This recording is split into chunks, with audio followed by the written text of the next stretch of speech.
Hello, friends. Welcome back to Story Time. Today, the story is about My Great Aunt Arizona by Gloria Houston. My Great Aunt Arizona.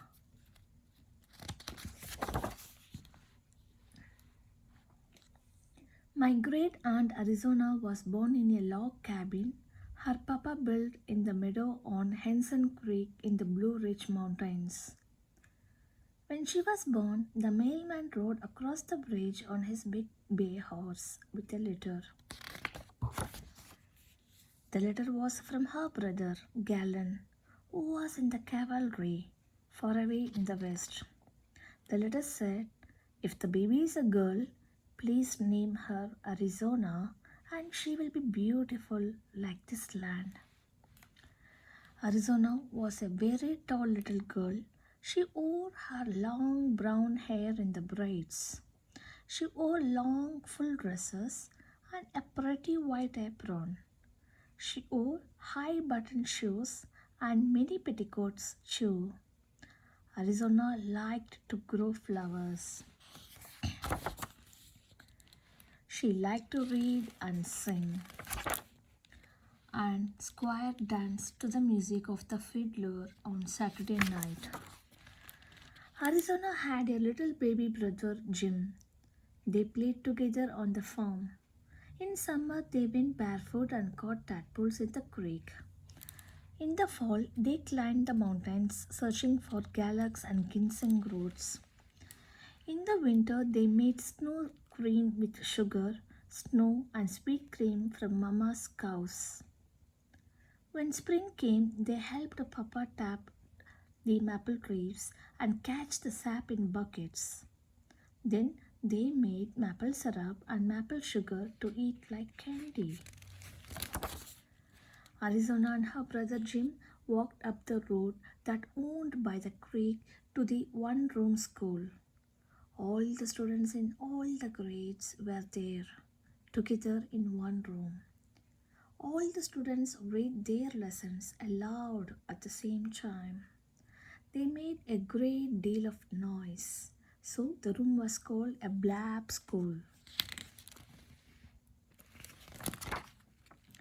The students carried their lunches in large buckets made of tin. They brought ham and biscuits. Sometimes they had a fried apple pie. They drank cool water from the spring at the bottom of the hill. At recess, they played games like tag and William Matre Macho. When Arizona had read all the books at the one-room school, she crossed the mountains to the school in another village, a village called Wing. It was so far away that she rode her papa's mule. Sometimes she rode the mule through the snow. When Arizona's mother died, Arizona had to leave school and stay home to take care of for Papa and her brother Jim. She still loved to read and dream about the faraway places she would visit one day. So she read and she dreamed, but she took care of Papa and Jim. Then one day Papa brought home a new wife. Arizona could go away to school, where she could learn to be a teacher. Aunt Susie invited Arizona to live at her house and helped with the chores. Aunt Susie made her work very hard. But at night, Arizona could study and dream of all the faraway places she would visit one day. Finally, Arizona returned to her home on Henson Creek. She was a teacher at last. She taught in the one-room school where she and Jim had sat. She made new chalkboards out of lumber from Papa's sawmill and covered them with black polish made for straws. She still wore long full dresses and a pretty white apron. She wore high button shoes and many petticoats too. She grew flowers in every window she thought students about words and numbers and the faraway places they would visit someday. Have you been there? The students asked. Only in my mind, she answered. But someday you will go. Arizona married the carpenter who helped build the new riverside school downwind where Henson Creek joins the river. So Miss Arizona became Mrs. Hooks, and for the rest of her days she taught fourth grade students who called her Miss Shoes.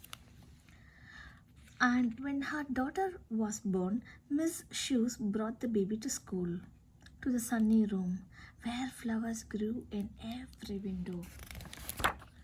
Every year, Arizona had a Christmas tree growing in a pot. The girls and boys made paper decorations to brighten up the tree. Then they planted their tree at the edge of the schoolyard year after year until the entire playground was lined with living Christmas trees like soldiers guarding the room where Arizona taught. With her long grey braids wound round her head, with her long full dress and pretty white apron, with her high button shoes and many petticoats too. The boys and girls who were students in her class had boys and girls who were students in her class, and they had boys and girls who were students in her class. For 57 years, my great aunt Arizona hugged her students. She hugged them when their work was good, and she hugged them when it was not. She taught them words and numbers and about the faraway places they would visit someday. Have you been there? The students asked.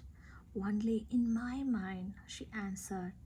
But someday you will go.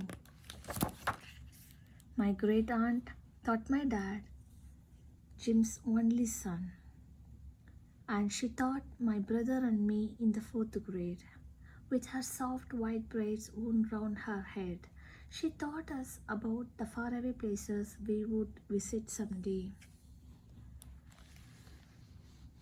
My great aunt Arizona died on her 93rd birthday, but she goes with me in my mind.